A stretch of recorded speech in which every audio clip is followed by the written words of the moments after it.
Directo. ¿Comparto yo el PowerPoint? No, profe, ¿cómo les va? Buenas tardes. Ahí lo comparto. Hola, Estefi, no te había visto ahí. Perfecto.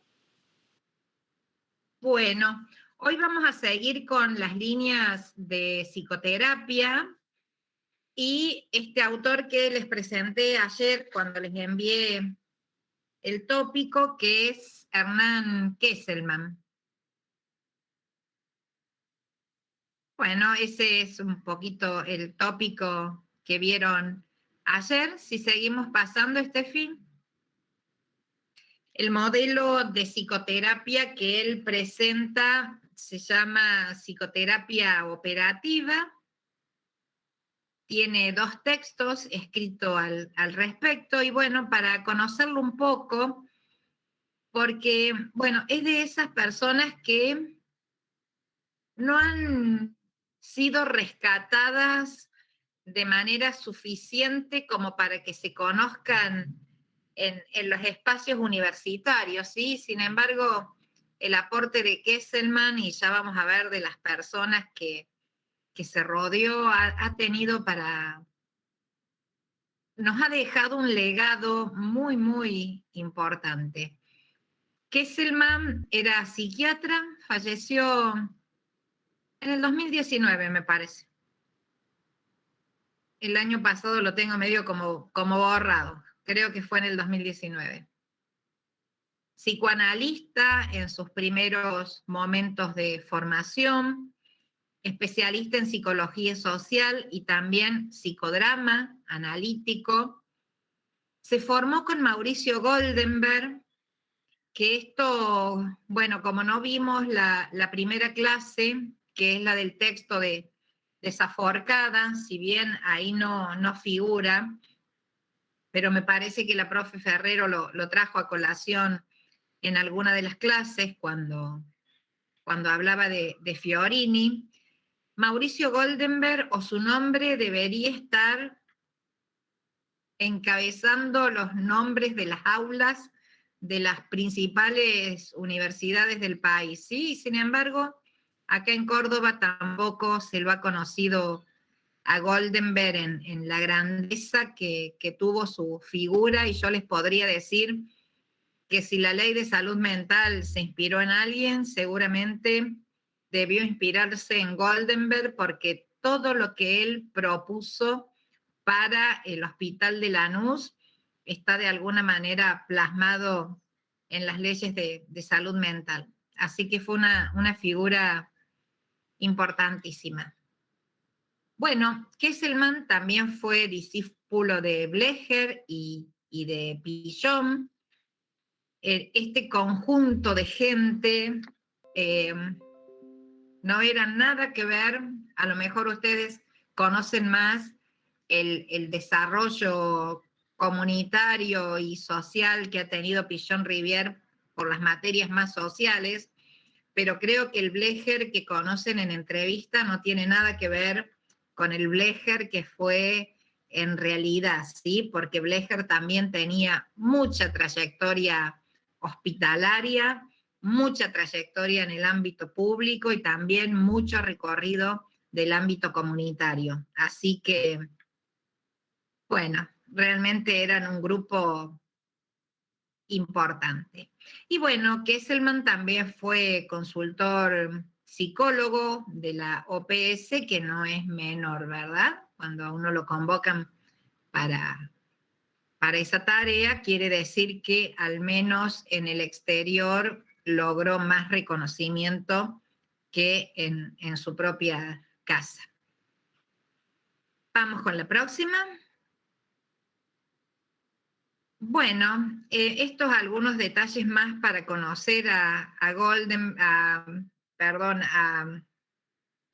Kesselman y por qué pensaba así.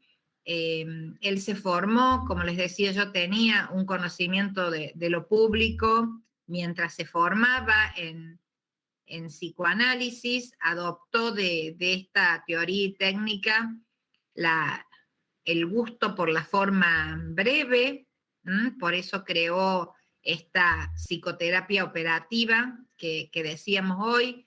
tanto en sus variantes individual o grupal, para poder de alguna manera brindar asistencia en el ámbito público a una mayor cantidad de gente con la misma excelencia que se da en la práctica privada.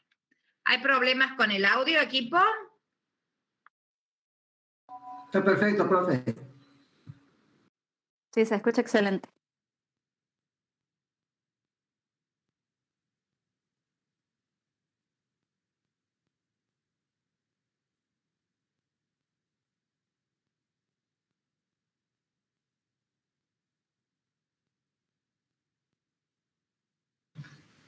Bueno, como todo discípulo ferviente, por ahí empezó a encontrar algunas disidencias ideológicas, como dice acá, y abandonó la APA junto con otros colegas y formaron lo que se conoció como Plataforma y Documentos, ¿sí? La APA, o la Asociación Psicoanalítica Argentina, es muy estricta en su formación y en todas las actividades que un psicoanalista hecho y derecho tiene que hacer, ¿sí? Desde supervisar con ellos, analizarse con ellos, hacer el análisis didáctico, invertir muchos días de la semana para este análisis. Y bueno, él empezó más que en lo técnico, tal vez en lo ideológico, e hizo que se apartara, ¿sí? Como militante peronista, trabajó para la Comisión de Medicina de la CGT, tuvo que exiliarse en España en la época del proceso, y a su regreso fundó este Centro de Psicoterapia y Técnicas Operativas, donde realizaba formaciones en psicodrama abierto, en psicoterapia operativa abierta y en esta modalidad de psicoterapia breve que les decíamos, ¿sí?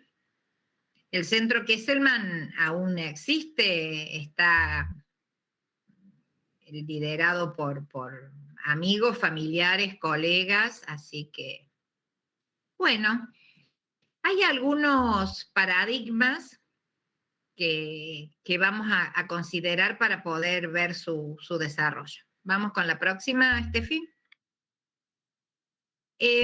Los vamos a desglosar un poquito para poder comprenderlos mejor. Ustedes van a ver que acá hay cuestiones coloquiales como el paradigma de la asistencia pública hospitalaria, la caja de herramientas. No obstante, él usa algunas otras maneras de comunicarse, como clínica antropofágica, cartógrafo, operador en salud mental, escenas temidas, ¿sí? Que merece la pena que los recorramos un poquito. Si vamos a la próxima, vemos que el paradigma en la asistencia pública hospitalaria era como una bandera, ¿sí? Y Mauricio Goldenberg decía que si Pinel había liberado al paciente psicótico encarcelado en sus cadenas, Goldenberg le abrió las puertas para que caminara con libertad por la ciudad, ¿sí? Entonces esto es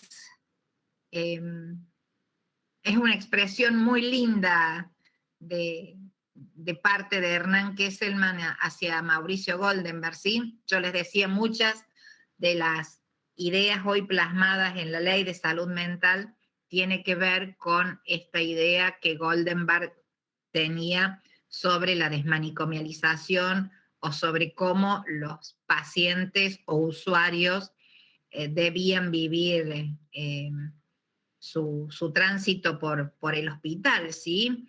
Con esta idea de que la experiencia social hospitalaria fuera lo más parecida posible a lo que es la existencia fuera del hospital, ¿sí? Bueno, también en esto de la asistencia pública hospitalaria, un poco sacar la idea de que uno tiene de que es el paciente el que realiza la demanda y uno queda en una cuestión hospitalocéntrica, cuando en realidad la práctica en la salud pública debería ser salir un poco más a la comunidad, ser un poco más itinerante y llevar los servicios o los programas a la comunidad, ¿sí? Y no esperar a que el paciente venga. La próxima. Bueno, también se demostró que la formación interdisciplinaria en múltiples corrientes es beneficiosa, no solamente para la formación del terapeuta, para que pueda tener múltiples recursos, ya sea para la asistencia individual, grupal, en crisis situacional, como también para que esta plasticidad pueda llegar también a todo tipo de pacientes, ¿sí? Esto un poco lo hemos conversado cuando hablamos bueno, esto de que concuerden en una misma, no en una misma formación, en un mismo rol, varias formaciones en distintos momentos de cada terapeuta, ¿sí? Cuando hablamos del eclecticismo, ay, no me salía la palabra, no me venía. Bueno, él que había sido formado tan estrictamente bajo los lineamientos de la APA, termina aseverando cuán beneficioso es poder nutrirse de todas las corrientes en psicología que conocemos, ¿sí?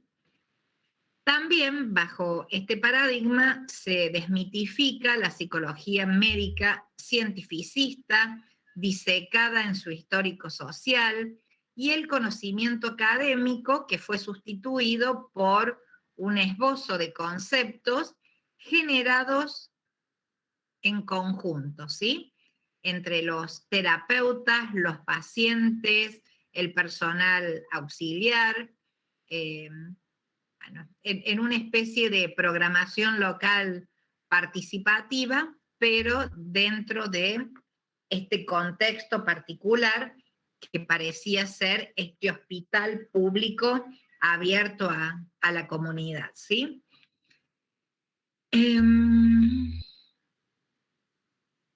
Bueno, algo les quería decir, ya me viene. El otro paradigma tiene que ver con la caja de herramientas del psicoanalista operativo, que va a estar constituida por todo ese listado que ustedes vieron en la filmina o en la plaquita de inicio. Vamos con la próxima, Steffi. ¿Se acuerdan que yo les decía que él, cuando regresa o cuando se aleja de la APA, forma esta organización que se llamó Plataforma y Documento, ¿sí? En realidad, desde esta organización, él y sus colegas querían desmitificar a esta institución que forma el psicoanalista y los reglamentos del encuadre con la asepsia que esto lleva incluido, ¿sí? Esta asepsia que trasciende al paciente, a la sociedad y hasta el vínculo mismo con el terapeuta, ¿sí? Asepsia en términos médicos haría alusión a la ausencia de microbios o infección, ¿sí? La asepsia del encuadre hace alusión justamente a que este encuadre no se infecte con nada que venga desde la afuera, ¿sí?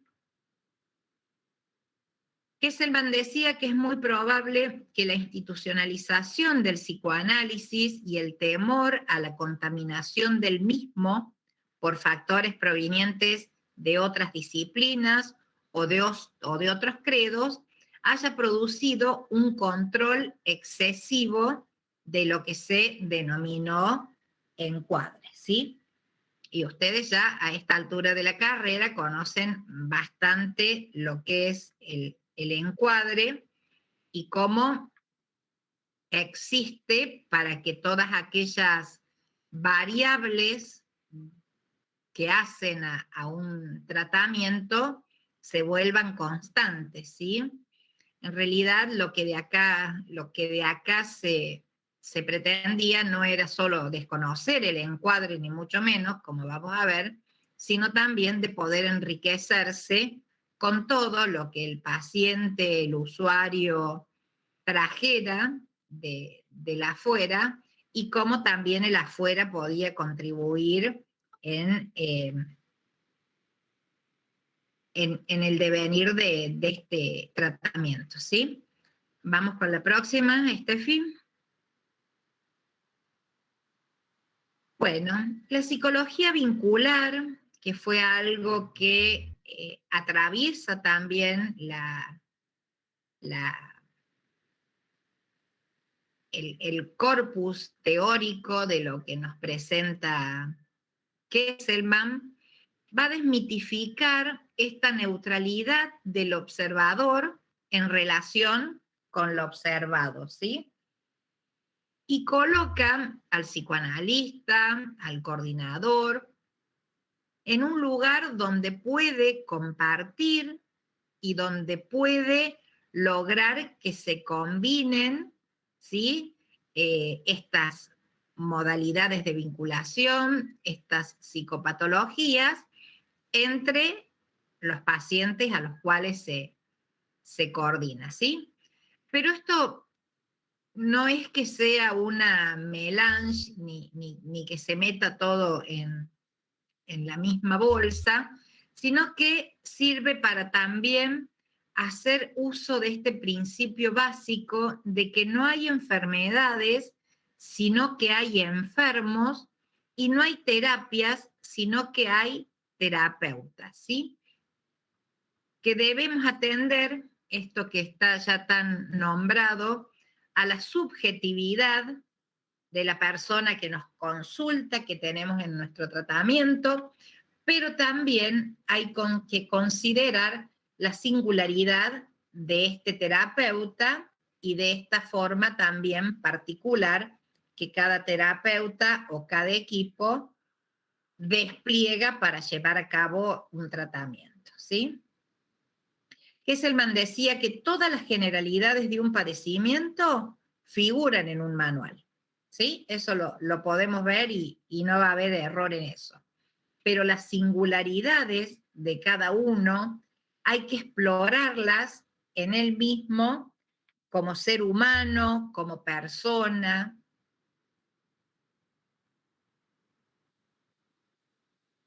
Bueno, si ustedes quieren participar, yo los invito a que abran el micrófono, porque si no veo pasar el chat y no puedo contestar a todo. A ver. Ahí Jimena, profe, puso, entonces no hablamos de enfermedad, sino de padecimiento subjetivo. Así es, así es. Bueno, y vos, José, que nos acercaste lo del paradigma de la complejidad. Bueno, ustedes se perdieron en las primeras clases con esto de que hubo que recortar un poco el programa, pero ya les voy a dejar el tópico nexo, porque sin dudas lo van a tener que retomar para trabajar su caso único, que nosotros en esta materia trabajamos hasta ahora 2 paradigmas, ¿sí? De los primeros, ¿sí? Aquel individual restrictivo que acompañó a la psicología hasta que pudo liberarse de él, y el social o comunitario también, que toma fuerza no solo con el advenimiento de la psicología como sí, sino también con el esfuerzo que se hace desde la psicología comunitaria, ¿verdad? Nos falta darle una vuelta desde el paradigma de la complejidad, porque si ustedes ven en el programa, la segunda parte del año, nosotros trabajamos todas problemáticas que tienen que ser miradas desde el paradigma de la complejidad, ¿sí? Pero bueno, todavía no le hemos podido dar una vuelta como para que quede plasmado en un corpus teórico contundente. ¿Cuál es el gran mérito del psicoanálisis argentino, José? Cuando estaba hablando usted, profe, de el halago que le hace Kesselman a Goldenberg sobre que si Pinel sacó a los locos, digamos que Goldenberg lo que hizo fue darles ese carácter más humano, ¿no? Que lo aborda la ley de salud mental justamente sobre eso, ¿no? Porque en otras psicopatologías vemos el tema de la antipsiquiatría y los grandes aportes de psicoanálisis, ¿no? Sobre este plus que le da el psicoanálisis para poder tirar un poco abajo el modelo hegemónico que veía solamente un enfermo o la patología, pero no veía al paciente, a la persona, al humano, ¿no? Y justamente el psicoanálisis argentino, los grandes autores que tenemos acá, todos ellos resaltan esto, ¿no? La importancia de poner a la persona que padece por sobre la enfermedad, ¿no? Así es. Saben que cuando yo llegué a dirigir Casa del Joven en mi primer gestión, preguntaba, bueno, ¿y acá por qué consultan los chicos? ¿Cuál es la problemática? Y F99, Z32, qué sé yo, me salían con esto del manual, ¿sí? Del nomenclador, porque un poco el sistema lo que te pide es que vos ingreses el código, ¿m? Te lo piden las obras sociales, te lo pide el gobierno, te lo pide, pero ese no es el padecimiento subjetivo. Y un código no hace a toda una historia. Entonces, bueno, ahí empezamos un trabajo con una PCI que pudo leer casi 4.000 historias clínicas para poder encontrar cuál era realmente el padecimiento subjetivo. Sí, Facundo, cómo no, con mucho gusto. Facundo nos pregunta sobre el Congreso de Conducta Suicida y Problemáticas Asociadas. No, es para todo el mundo. Está destinado a estudiantes precisamente, para que puedan apropiarse más de esta problemática, que acá la vamos a ver en 3 clases, pero que sin dudas tiene muchísima tela para cortar. Tenemos invitados internacionales, suponemos que se van a presentar trabajos libres. Estamos armando la página, a lo mejor si hay alguien de la comisión acá me puede ayudar. Tiramos esa puntita como para ver qué recepción en el público había, pero va a ser un gran evento, va a ser un gran evento.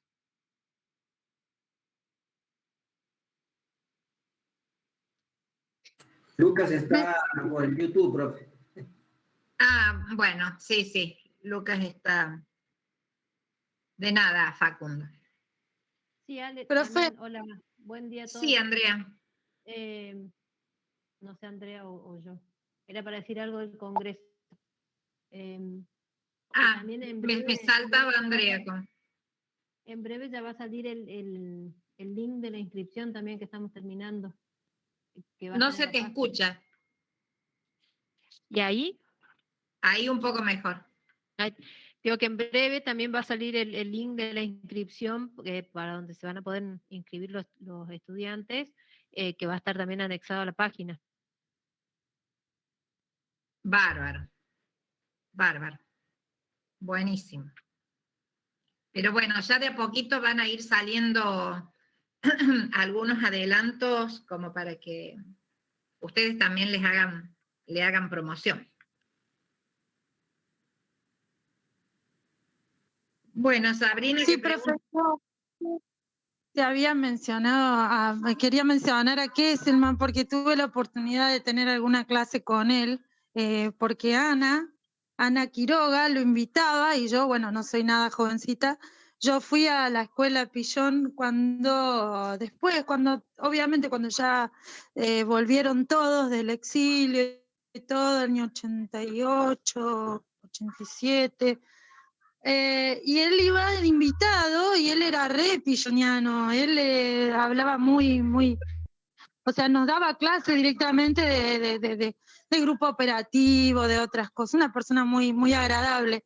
Y una vez me pasó acá cursando psicopatología, que una profesora grande, ¿no? Que tampoco no era una chica jovencita, que yo le salgo con esto de Pillón y qué sé yo, y me dice, no, eso no es psicoanálisis, eso no es psicoanálisis.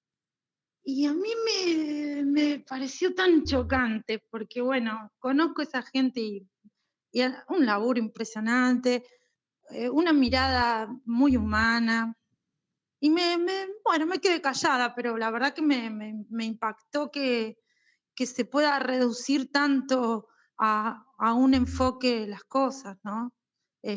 Pero bueno, nada, quería comentar eso porque la verdad que me iba acordando en medida que iba dando la clase. qué bueno que nos puedas compartir esto, está genial. Yo cuando tomo esta asignatura en el 2013, Kesselman estuvo en el programa desde el primer año y ya él no podía viajar. Varios años hicimos el intento por invitarlo, por traerlo,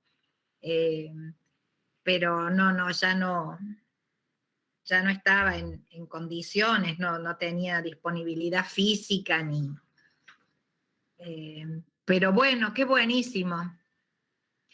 Cuando dicen eso no es psicoanálisis, es justamente porque está impregnado de esto que muchos psicoanalistas quieren seguir preservando a cualquier precio, ¿sí? Esto de la asepsia, por ejemplo, es lo que más se cuida.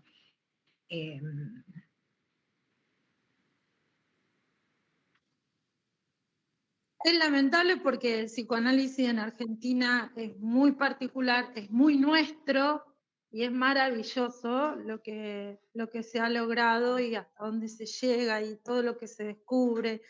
Y entonces yo creo que menospreciar nuestros psicoanalistas geniales que tenemos acá con una formación impresionante, es perderse de un disfrute muy grande, una lástima, realmente.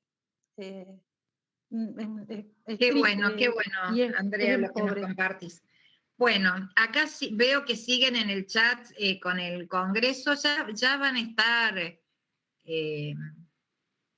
toda la información. No se distraigan de la clase de hoy, del práctico de hoy, y tampoco se distraigan del caso único que tienen que trabajar. Así que bueno, lo del Congreso es en septiembre, coincidente con el Día de la Prevención, así que tenemos tiempo para todo esto, ¿sí? Sigamos con la psicología vincular. Vamos con la próxima, Steffi. Cristina, ¿querés decir algo? Iba a comentar que la enorme tarea que tuvo él, ¿no? Porque incluso hoy, en pleno siglo X, no digamos cuánto, como dirían los Lelutier, aún hoy están esos procesos en contra, digamos, de lo que planteaba Kesselman, ¿no? Entonces, a esta compañera que le dijeron eso no es psicoanálisis, yo pienso en la enorme tarea que tuvo Kesselman para poder abrir un espacio de escucha y de desobjetización del paciente, ¿no? O sea, era una cosa enferma que había que esconder en una institución y ahora le daba la categoría de sujeto, ¿no? Y al vínculo lo resaltaba. Me parece que el trabajo que se llevó encima, por ahí hoy que nosotros tenemos toda una ley de salud mental, como usted mencionaba al principio, por ahí no dimensiona el trabajo titánico que hizo, porque era un proyecto, o sea, los procesos instituyentes tienen fuerzas que van para un lado y fuerzas que van en contra, y me imagino que hubo que bancársela, ¿no? Así es, así es. No ha sido fácil y él ha sido, como tantos otros, un disidente de una teoría y técnica de la cual hasta el propio creador tuvo sus disidentes. Digamos, a Freud lo dejó un montón de gente y abrió otros caminos porque veían la necesidad de incluir la familia, de incluir el entorno, de incluir... entonces, bueno,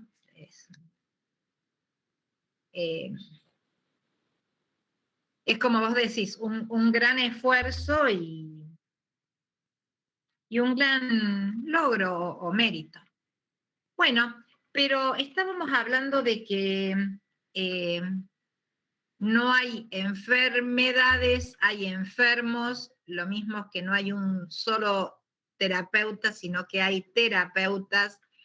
De igual modo, los recursos técnicos de cada corriente terapéutica también uno los puede encontrar en un manual, ¿sí? Uno puede leer y formarse en lo que quiera, pero la singularidad con que se lleva a cabo todo lo que está en ese manual depende, por supuesto, de este terapeuta en particular, ¿sí? Como ser humano, como persona, como quien puede ponerse al lado del doliente de la mejor manera empática, usando mucho la disociación instrumental, ¿sí? Hesselman decía que el camino de la cura se inicia con el encuentro vincular de esas singularidades y nos lleva a describir también una psicopatología vincular que es generalizable como la observación y la descripción fenomenológica, pero a su vez singularizable en cada momento del encuentro, ¿sí? O sea que acá traspasamos cualquier límite de lo que no sea singularizable, ¿sí? Las generalidades son para la ley, ¿sí? En la relación entre el terapeuta, el paciente, en su diagnóstico situacional, en lo que le ocurre, va a ser único y en cada caso singular, ¿sí?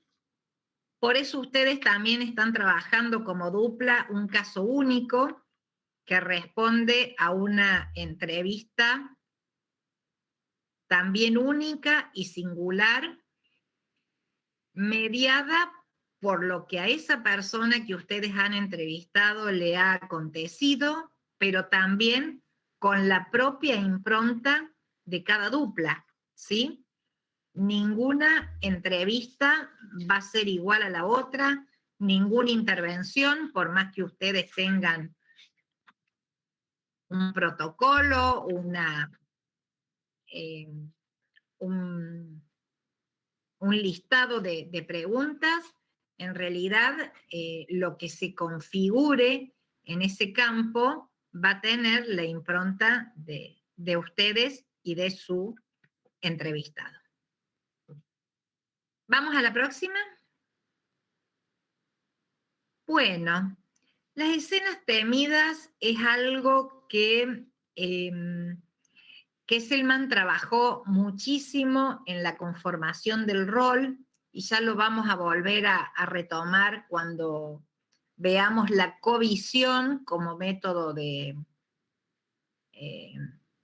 de supervisión, si queremos llamarle de alguna manera.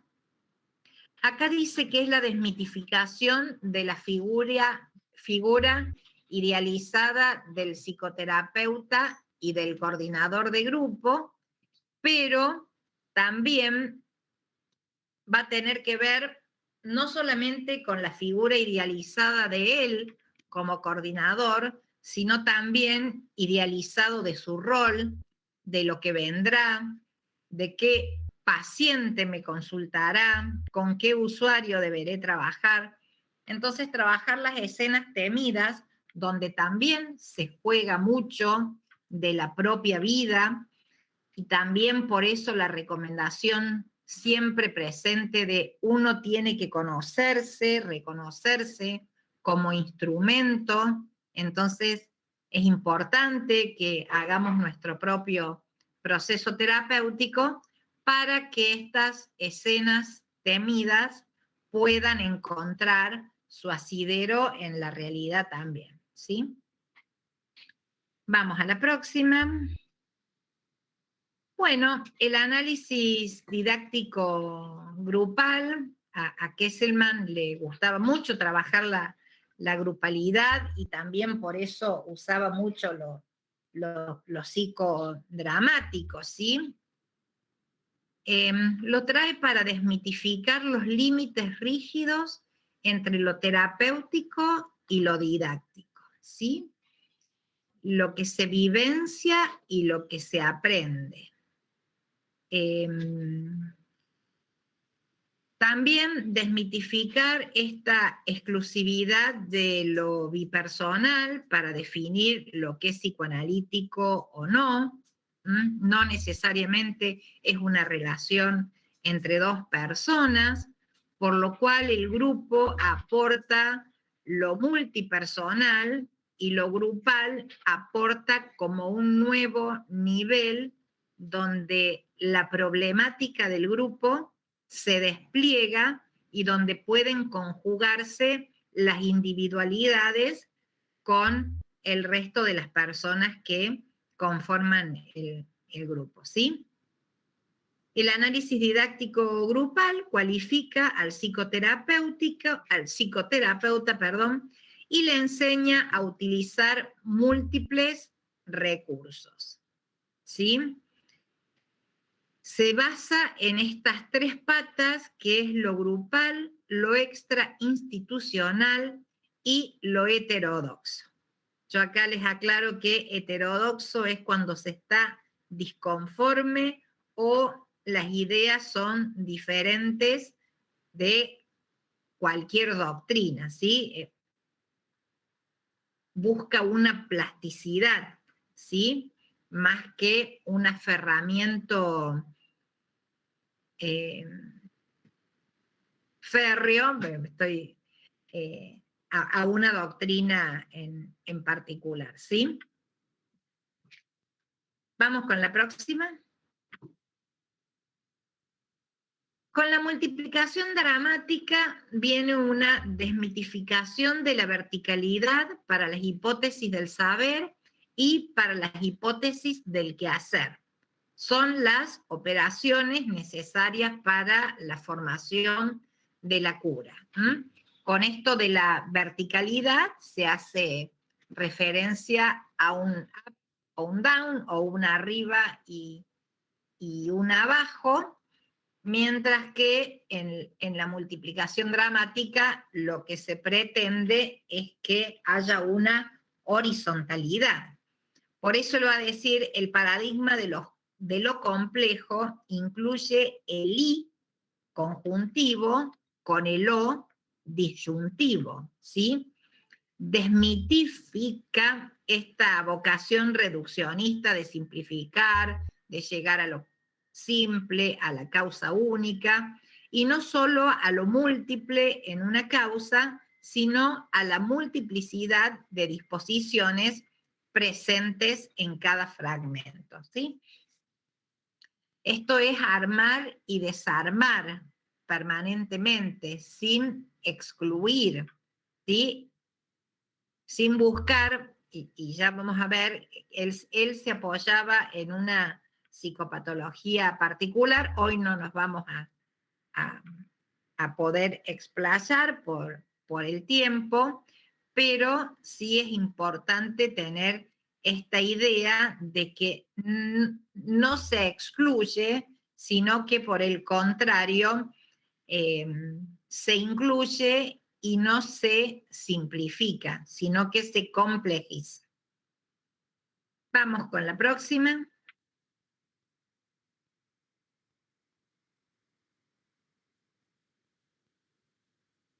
¿Estás ahí, Estefi?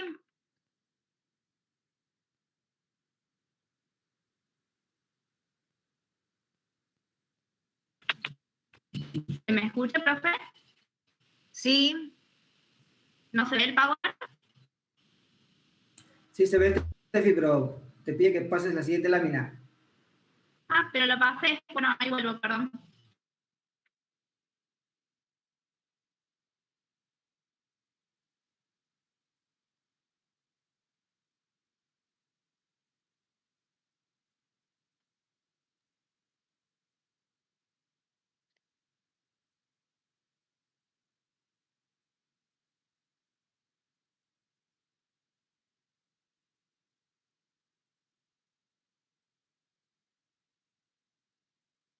Sí, extrainstitucional es la comunidad, es la familia, es la sociedad, es todo aquello que conforma también la vida del paciente.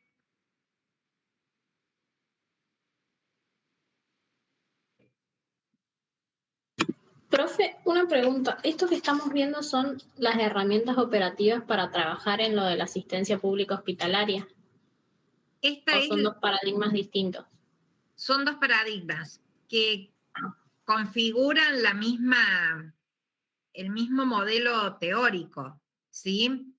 Una es la asistencia pública hospitalaria y la otra es la caja de herramientas del interventor, ¿sí? Esto es parte de la caja de herramientas. Gracias, profe. De nada. Bueno, con la clínica antropofágica vuelve otra vez a darle al tema de la asepsia, desmitificando los axiomas impuestos por el cientificismo que propone este concepto de asepsia con la idea de que una disciplina no pueda contagiarse por ahí de las ideas de otras.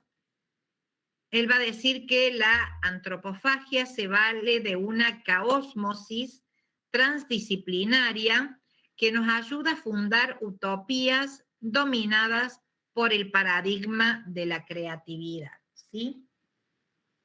Este paradigma de la creatividad, que también lo hemos encontrado en Fiorini, creo que también es un elemento como para investigar más, ¿sí? Bueno, él va a hablar de un paradigma estético y de la ética de la multiplicidad para nominarlo de alguna manera, ¿sí? Pero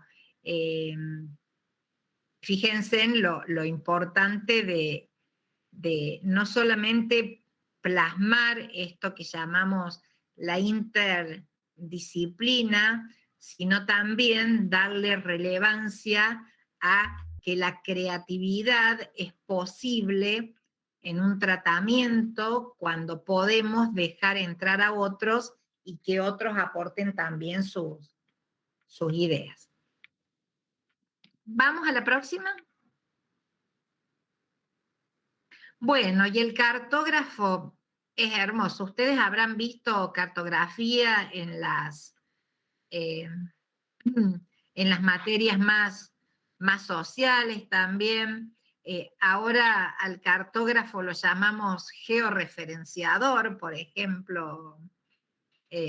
Bueno, el cartógrafo operador en salud mental, y miren cómo trata de darle los nombres más inclusivos posibles, ¿sí? Así como cuando veíamos el IQ decía, bueno, le dice el interviniente o el asistente, es justamente para no anclar en la figura disciplinar de nadie toda la tarea que se lleva a cabo en el equipo, ¿sí?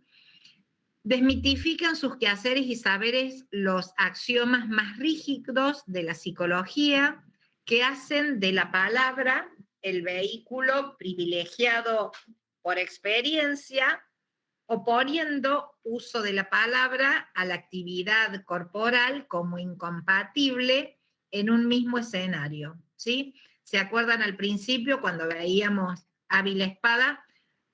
Veíamos que muchas de las definiciones de psicoterapia dejaban clarísimo que lo que tenían en común era que era un cambio que se proponía a través de la palabra, ¿sí? Acá lo que hace Kesselman es incorporar a lo corporal como una forma más de poder transmitir lo que se siente y una forma más de poder invitar a nuestro paciente a descubrir o a descubrirse mediante otros recursos que no sea solamente la palabra, ¿sí? El cartógrafo operativo estimula la invención de nuevas intervenciones para operar, dando legitimidad actual a los multirrecursos, a las intervenciones múltiples, siempre abiertas a lo que vendrá. Y acá recordamos también su formación dentro del psicodrama, ¿sí? Entonces, por eso lo corporal ingresa también con el mismo estatus de lo que la palabra puede aportar. Vamos con la próxima. Muy bien.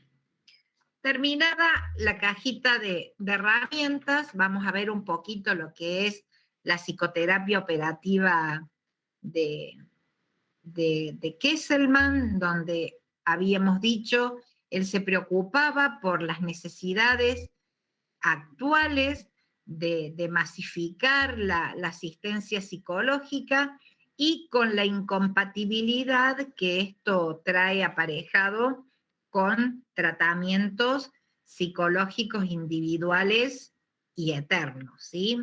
Prolongados. Vemos que sigue también la misma línea de muchos autores que hemos visto, no solamente en las bases de la intervención en crisis, como Belak, Small, que ya venían trabajando modelos breves de psicoterapia con el objetivo de que fueran accesibles a más personas y que no por eso se perdiera en calidad, ¿verdad? Que más personas accedan o que sea para más personas no quiere decir que sean de menor calidad que aquellos que se llevan a cabo de manera individual y en eterno, ¿sí? Es otra propuesta y también pensado para otro público masivo que no tiene tal vez las posibilidades de acceso que pueden tener otros, ¿verdad? Se plantea incorporar una labor creativa a través de una teoría y una técnica de procesos correctores de duración y objetivos limitados que proporcionen otra concepción a las categorías psicoanalíticas ya existentes, recurriendo a otras técnicas o a otras disciplinas.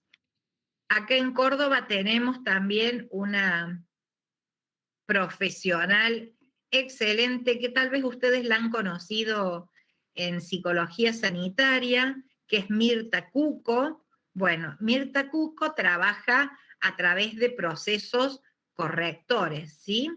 Que necesariamente implican lo breve, lo grupal y lo comunitario, ¿sí? Son experiencias realmente maravillosas. Vamos con la otra.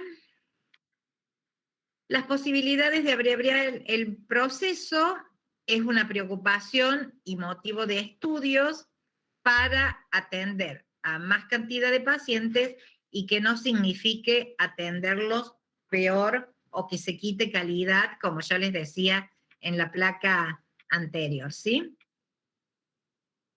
Vamos con una más. Bueno, ¿cuál es la técnica? Bien. Vamos con la próxima. El encuadre del que tanto se quejaba Kesselman siempre tiene que estar. Él va a hablar de particularidades de este encuadre. Vamos, Estefi.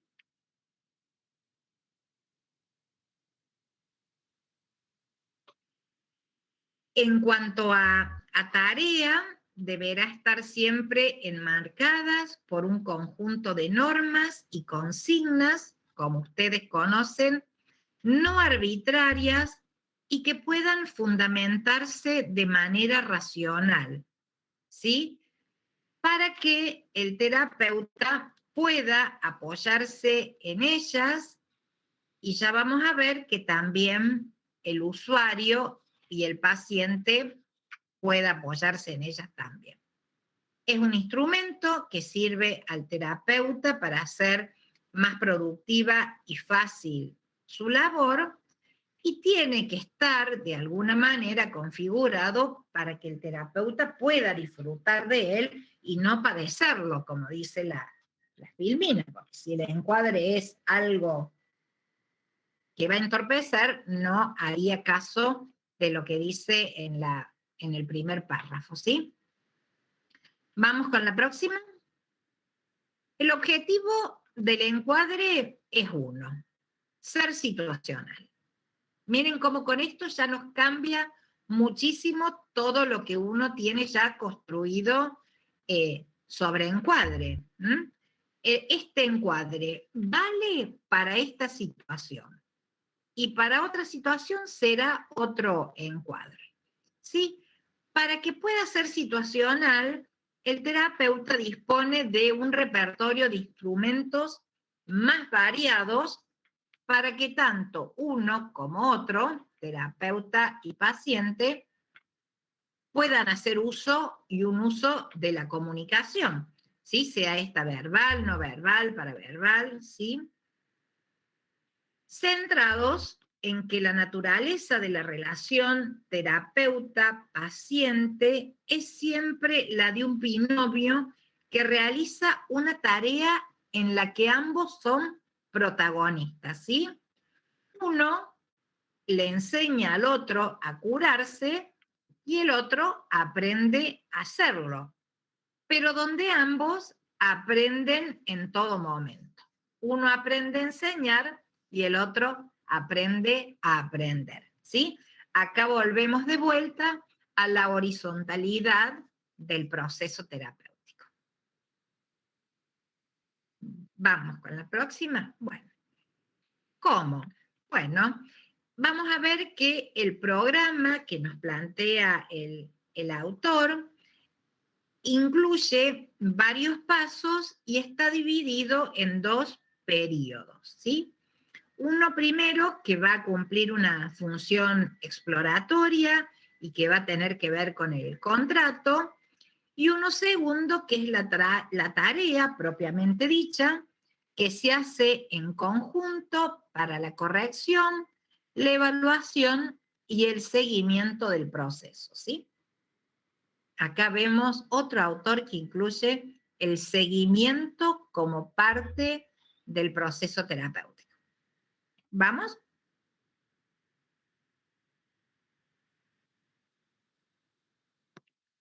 Vamos a ver que él va a decir que este programa está compuesto por 5 tipos de entrevistas o sesiones, le llaman acá: entrevistas exploratorias, de contrato, de desarrollo, de finalización y de control o seguimiento. Las exploratorias es aquellas en las que se cumplen con la tarea de poder elaborar un diagnóstico y un programa terapéutico, cómo se va a seguir. En estas entrevistas exploratorias hay 2 momentos o situaciones, algunos serán libres y otros serán dirigidos. A ver si en la próxima, así. En los momentos libres se establece la relación humana con el paciente, permitiendo que se exprese, que lo haga de la forma que le resulte más cómodo, a través de palabras o con... Profe, ¿los momentos libres está dentro del tipo de entrevista de exploratoria o es una aparte? Está dentro de las entrevistas exploratorias. Bien, y gracias. acá ustedes, los que han hecho entrevistas psicológicas, no se tienen que confundir con la clasificación que hay en la otra asignatura. Este es un modelo particular de este autor que él la llama así. ¿Sí? En las exploratorias bien. va a haber momentos libres y momentos cerrados, que no tiene nada que ver con las entrevistas libres o con las entrevistas cerradas, por más que mucho de lo que acá se dice sea parecido. Como por ejemplo, el primer párrafo haría alusión a que el paciente configure el campo, ¿sí? Que es lo que se dice en las entrevistas abiertas que vemos en entrevistas. Pero bueno, acá se le llama momentos libres porque estas entrevistas le llaman entrevistas o sesiones, que no necesariamente es una, sino que van a ser todas las necesarias hasta poder arribar a estos objetivos, ¿sí?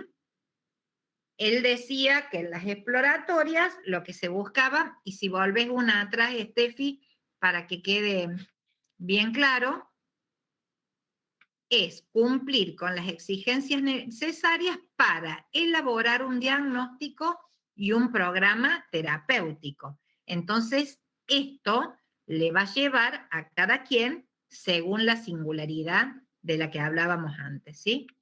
Ahora sí, volvemos a los momentos libres, donde decíamos al principio va a configurar el campo en una relación humana, ¿sí?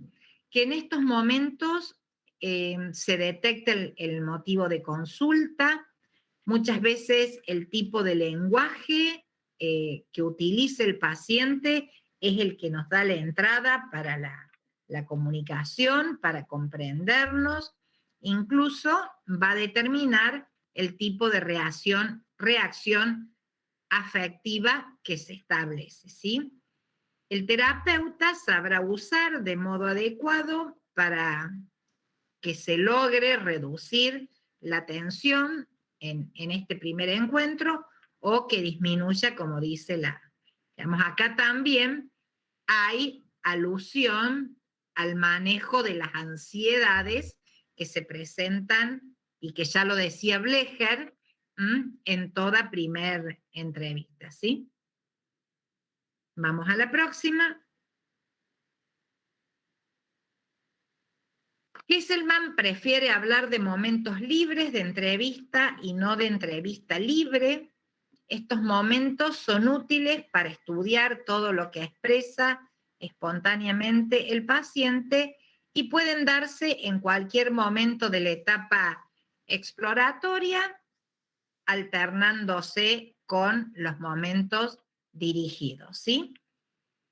Acá volvemos otra vez con este tema de la entrevista libre, que si no la traspolamos a entrevista psicológica, es algo que no entraría ni en ninguna consideración en el esquema de Kesselman, ya que son esas entrevistas que, se acuerdan, no dan lugar a que el entrevistador intervenga hasta que no resten 10 minutos de la entrevista. Sí, Paula.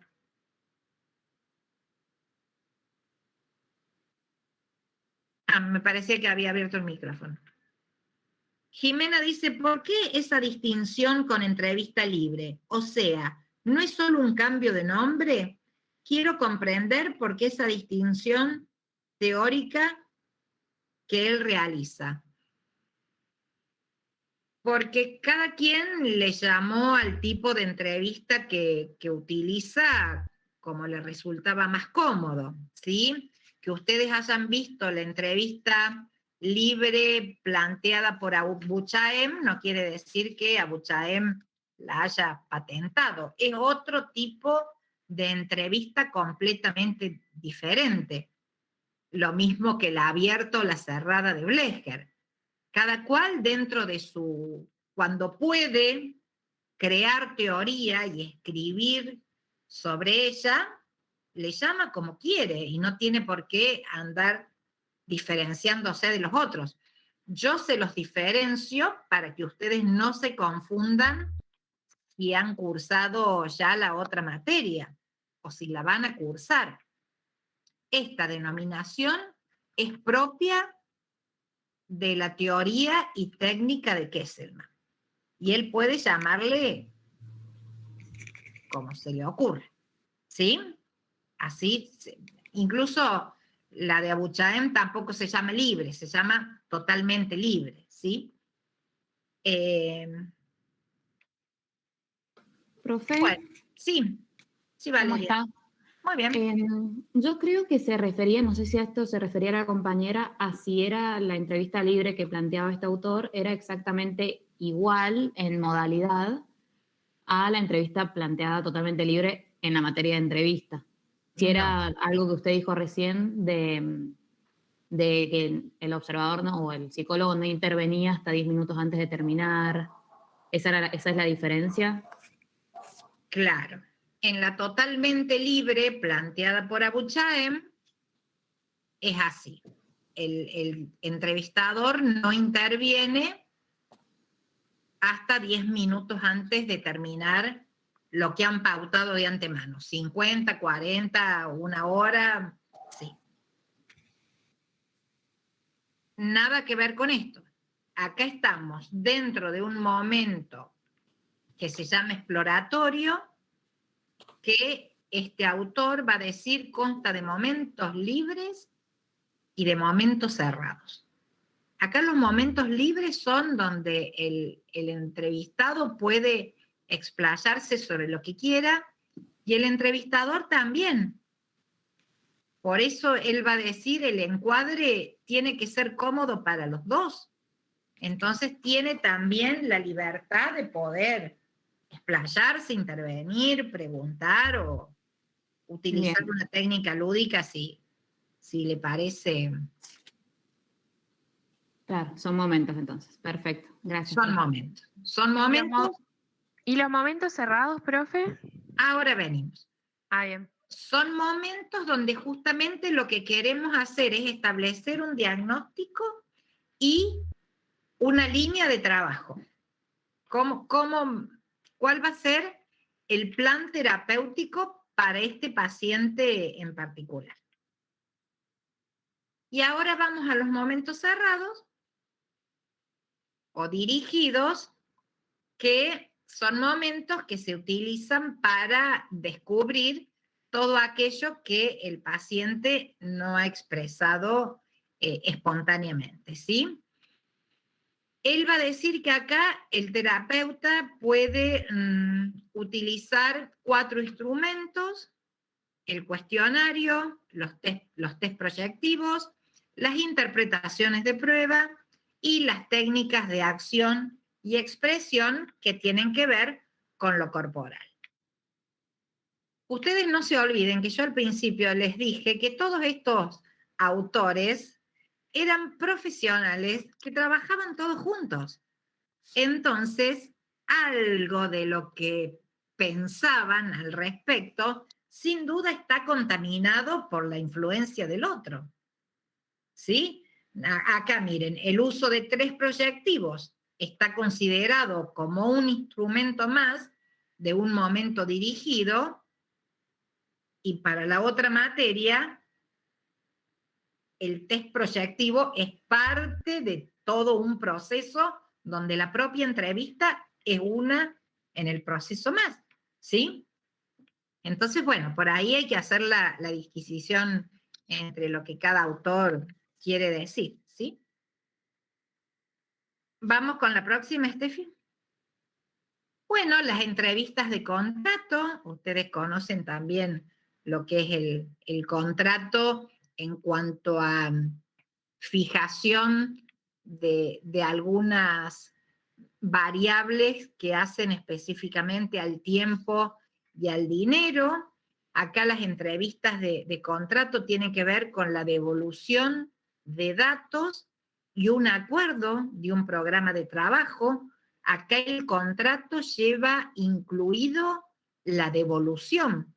Y después de que yo te devuelvo, vamos a ver si podemos seguir trabajando juntos, ¿sí? Por eso dice que una vez finalizada la etapa anterior, debemos hacer un trabajo de síntesis con los datos obtenidos y dárselas al paciente a modo de hipótesis diagnóstica y terapéutica, y también hacerle saber cuál es el camino que se debiera seguir para su curación, para su cambio, ¿sí? Además, una reflexión en torno al criterio de indicación de tratamiento que contenga una estrategia, unos pasos, aparte de un pronóstico, ¿sí? Volvemos a recordar que esto es psicoterapia breve, entonces también se explicita cuánto tiempo va a durar esto y a través de qué pasos, ¿sí?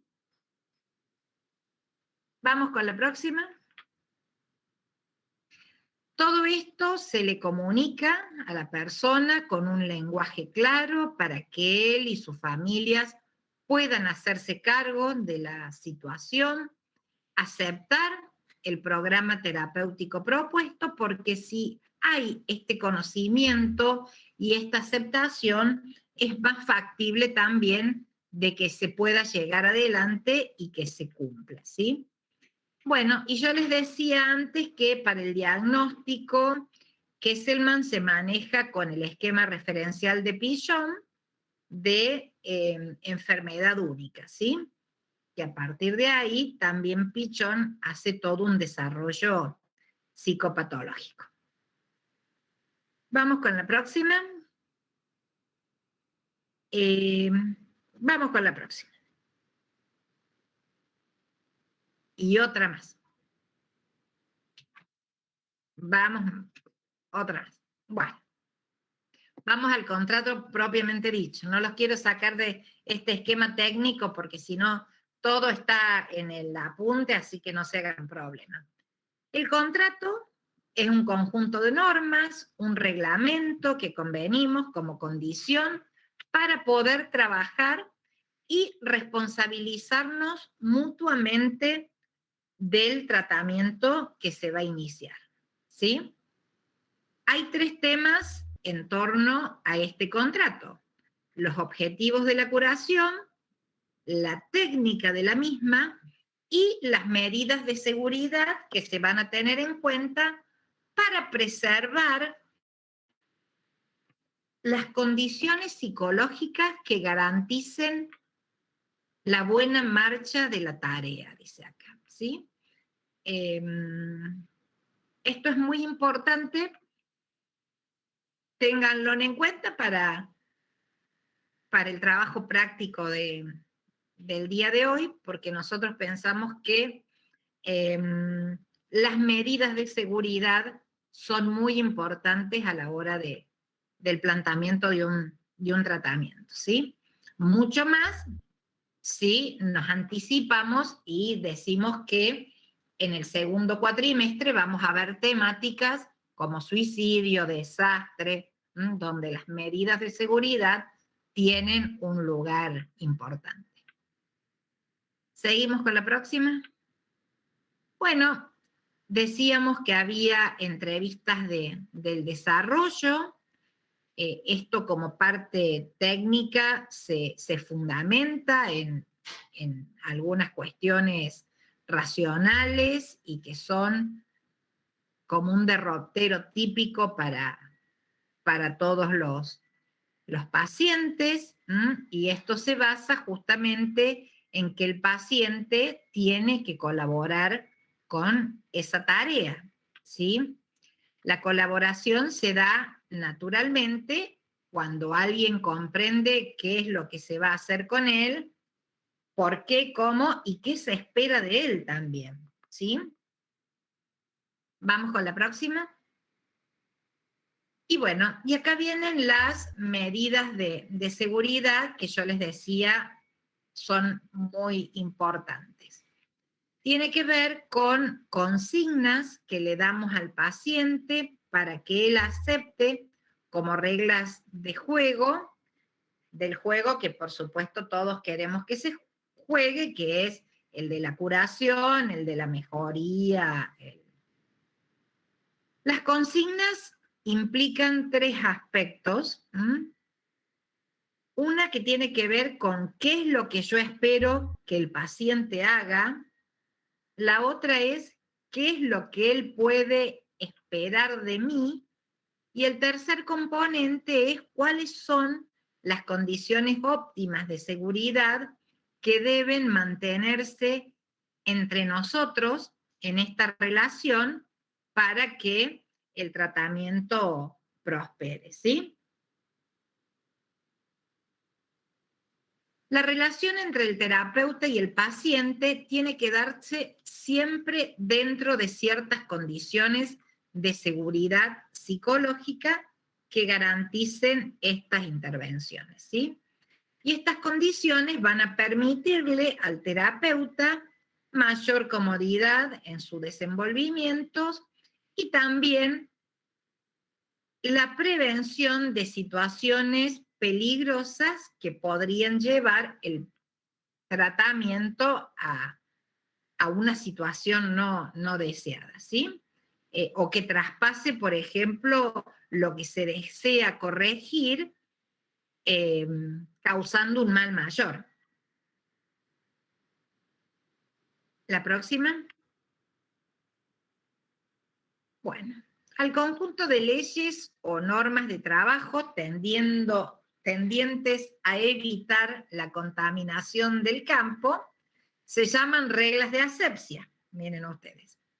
Todas ellas tienden a permitir que el psicoterapeuta se mantenga permanentemente en el papel de agente corrector y que el paciente se mantenga en el lugar de sujeto a ser corregido, ¿sí? Hacen referencia a un encuadre temporo-espacial, económico y a las responsabilidades que competen al proceso de curación. Vamos con una más. Acá es cuando Jimena nos pregunta cuáles serían las medidas de seguridad. Bueno, una de las medidas de seguridad está relacionada a este concepto de garante que se introduce en el campo justamente para que sirva esa función, ¿sí? El garante es una persona o un grupo de personas que aceptan compartir con nuestro paciente la responsabilidad de cumplir con todas las exigencias del contrato y del plan terapéutico. Y que dado el caso, asuma una función protectora del paciente, cooperando con el terapeuta en todas aquellas circunstancias en que el paciente lo necesite, ¿sí? Ya sea porque se haya inhabilitado, porque las condiciones lo han deteriorado demasiado o sencillamente porque esté en una situación de crisis, ¿sí? Profe, en El Príncipe de las Mareas, la peli que habíamos visto, el hermano de la paciente sería el garante, ¿no? Ay, ¿con qué peli van a trabajar hoy? Ay, hoy no sé, pero... ¿Está ahí alguno de los profes? Sí, Ale. Ale, sí. Sí. Vamos a Dale, Gris. Hola, perdón. Está bueno, está bueno la inclusión de la compañera recordando el garante. Sí vamos a trabajar con el garante, pero con NICE. Ah, perfecto, bueno. Porque vamos a trabajar sobre la Entonces, psicoterapia social, digamos, sobre la psicoterapia vincular, grupal, todo lo de Kesselman, pero vamos a traer también lo del garante. Bueno, que es sumamente importante, gracias. Yo no quería spoilear porque digo, ya veo que es justamente El Príncipe de las Mareas, es ideal para ver la figura del garante. Digamos, es esta persona que se solicita, que se llama de la afuera para que garantice que la paciente de la doctora Streisand, que no me acuerdo ahora el nombre, Lowenstein, para que la paciente de la doctora Lowenstein pueda cumplir con los pasos de... Después que el garante funcione o no funcione, eso es otra cosa, ¿verdad? Es una broma en relación a la película, porque es un film, por supuesto, y no fue pensado para esta. La idea es que el garante, cuando uno lo convoca como tal, asume la responsabilidad. Por eso al garante también se le dice claramente qué función va a tener que cumplir, cómo va a tener que acompañar, porque puede que no esté de acuerdo. O puede que nuestro paciente nos indique como garante a alguien que cuando nosotros lo entrevistamos, también vemos que no están en posibilidades de hacer de garante. Claro, Cristina nos dice que un acompañante terapéutico también puede hacer de garante en el sentido de que puede acompañar a que se cumplan con estas reglas de juego que el contrato y el plan terapéutico necesita, ¿sí? Bueno, le está respondiendo a alguien, me parece, Cristina. ¿Es cuando te piden un contacto de emergencia o el garante tiene un papel activo? Ajá, eso nos pregunta Jimena. En realidad, el contacto de emergencia es una muy buena práctica que no siempre se instrumenta. Digamos, eso debería existir en toda historia clínica, preguntar a quién podemos llamar del entorno si lo necesitamos en algún momento, ¿sí? El garante siempre tiene un papel activo en esta misma línea de la pregunta de Jimena Reyes, porque por supuesto es el que va a velar desde cuestiones sencillas como que vaya a la terapia o a las sesiones, hasta cuestiones complejas como que tome la medicación. Ustedes saben que a las personas en riesgo generalmente no se les da la medicación para que la administren. La tiene que administrar alguien más. Acá José Martín nos dice que en los casos de adicciones o suicidios se usa mucho. Por supuesto que sí, nosotros no le llamamos garante.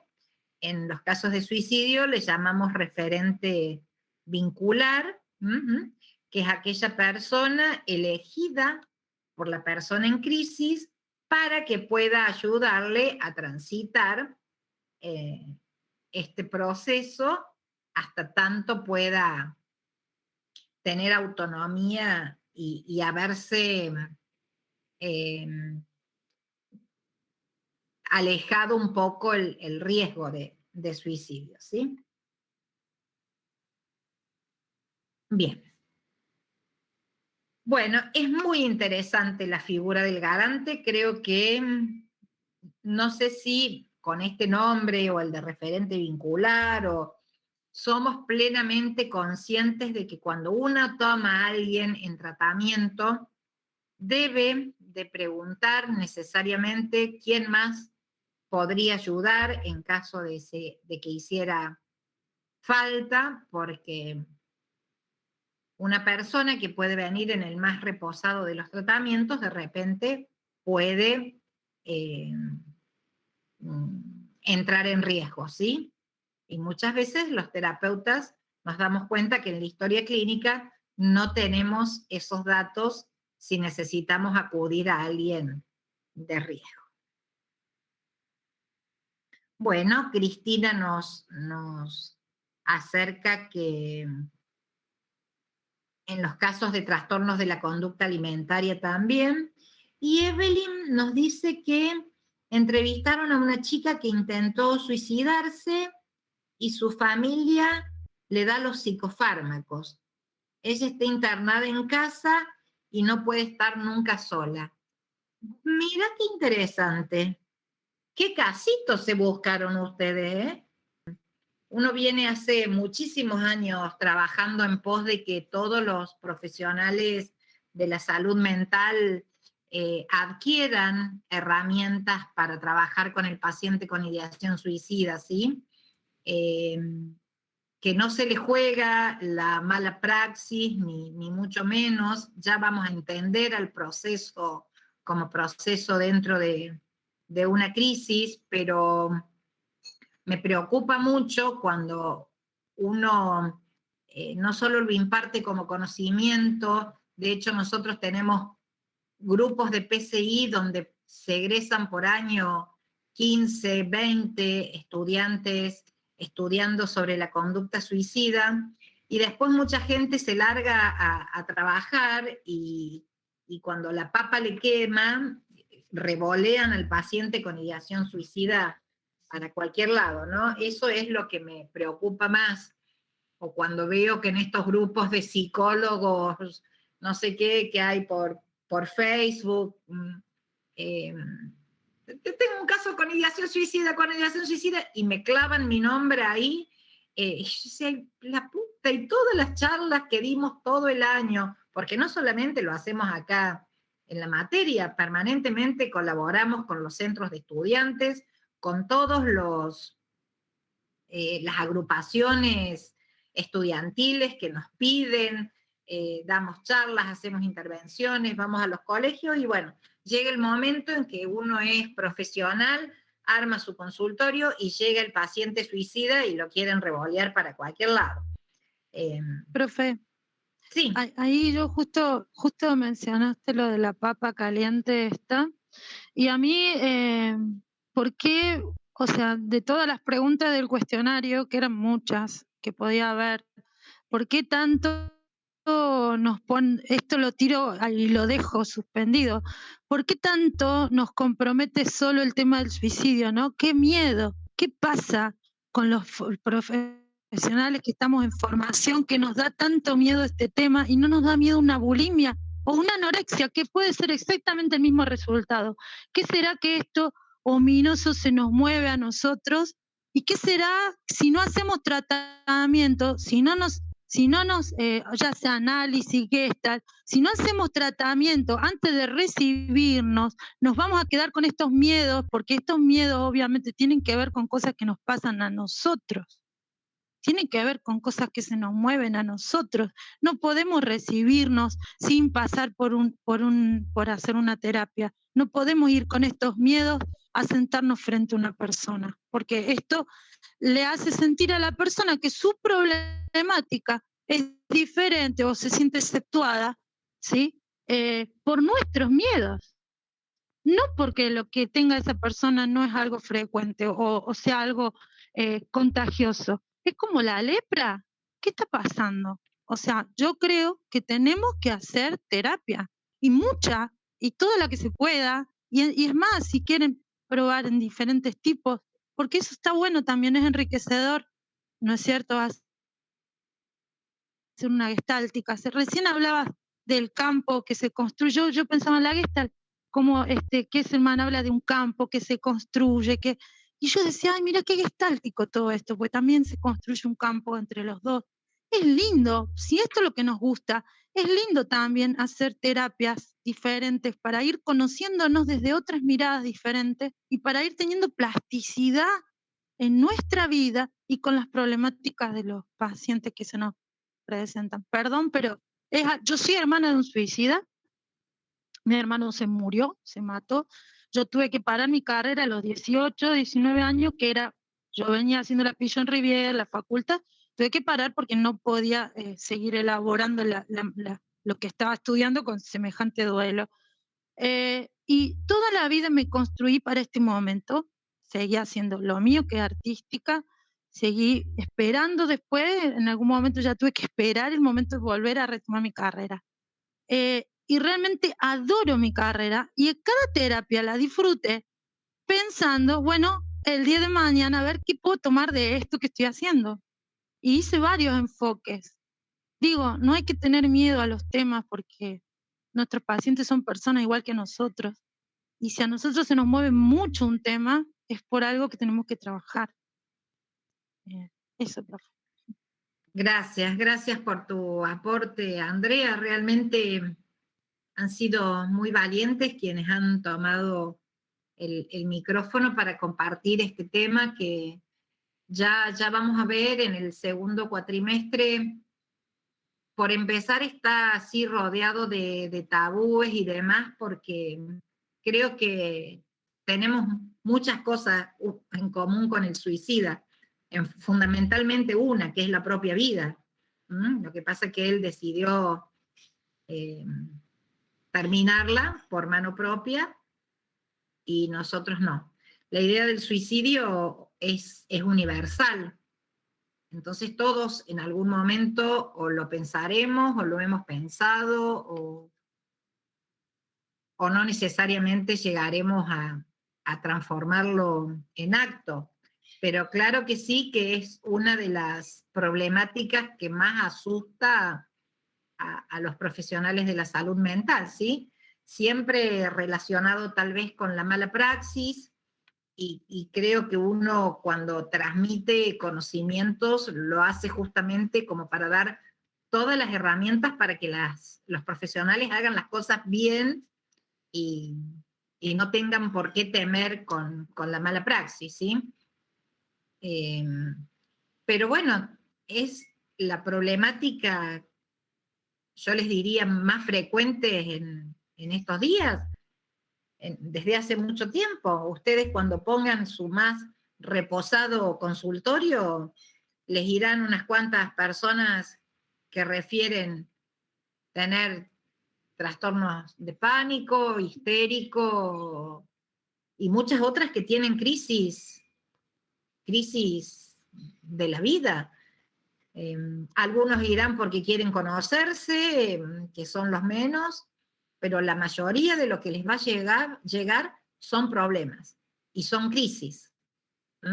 Entonces, bueno, es importante que no solo perderle el miedo se pierde, como dice Andrea, con una buena formación y con un conocimiento profundo de uno mismo como instrumento de cura, como instrumento de cambio.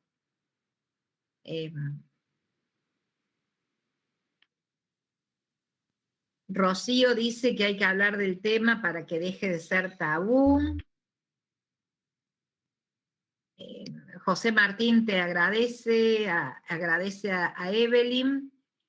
Y con respecto a la pregunta que ustedes tienen en el cuestionario, que sin dudas debe ser la que más les costó hacer, es porque responde también a evidencia científica de que hablar sobre el suicidio no le mete la idea a nadie, ni lo induce, ni mucho menos, ¿sí? Entonces, para eso está la pregunta ahí, porque es una entrevista sobre crisis y sabemos que muchas veces viene de la mano.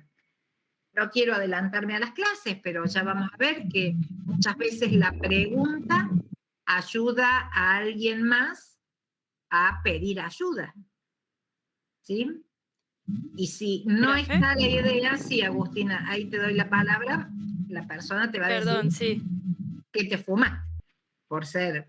Sí, Agustina.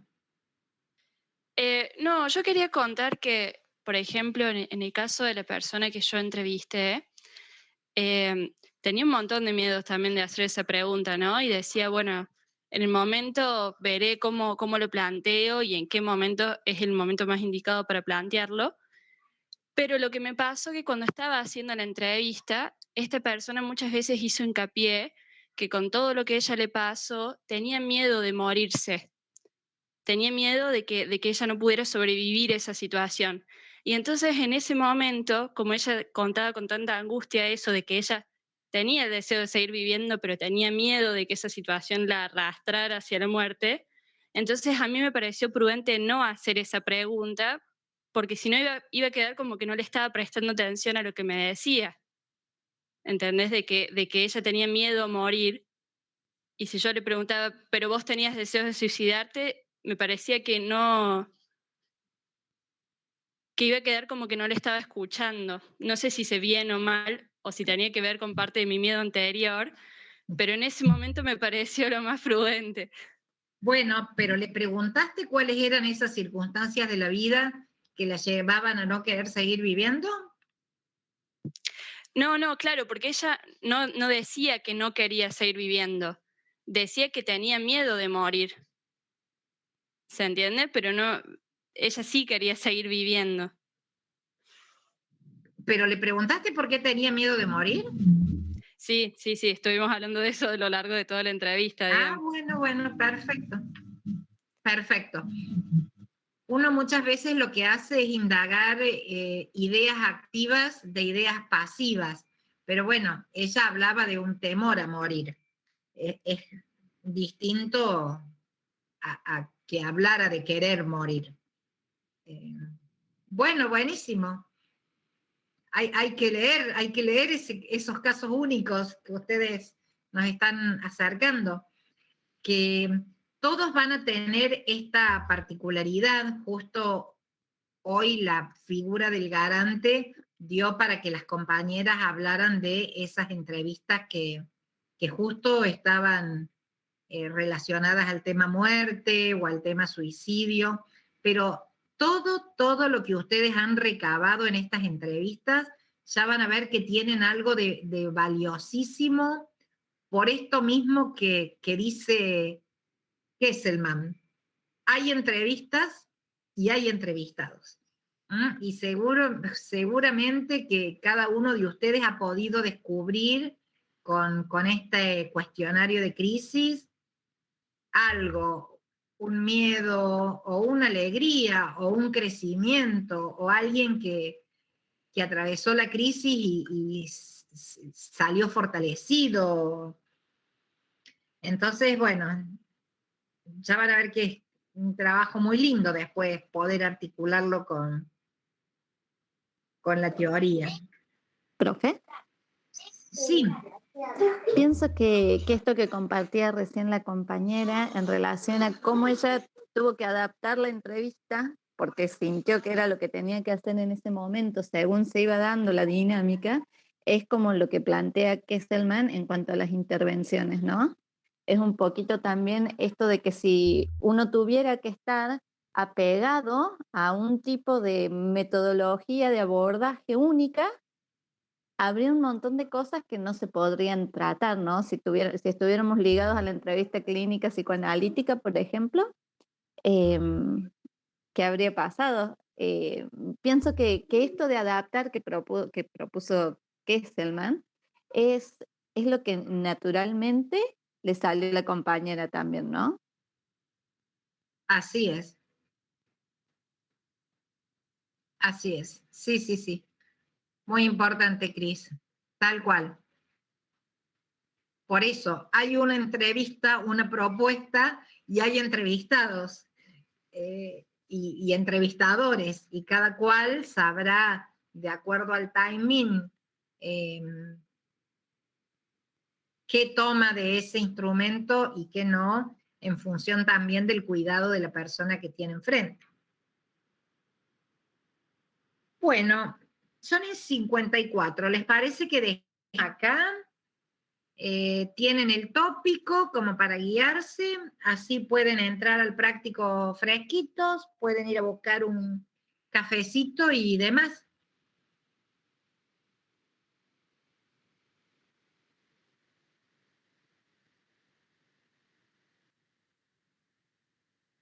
¿Les parece? Profe, sí. La semana que viene hay clases y tenemos tiempo hasta las 23, o sea, todo el día para entregar el trabajo, el parcial. Sí, la semana que viene no vamos a dar clases teóricas, porque sabemos que ustedes van a estar con estas inquietudes. Lo más probable, ya lo voy a hablar con los profes hoy en la reunión de cátedra, es que en el horario del práctico nos conectemos para que ustedes puedan preguntar, hacer los últimos ajustes o lo que necesiten. Gracias. Mi mail figura, es el mail UNC, alejandra.noemi.rossi@UNC, así se encuentra fácil.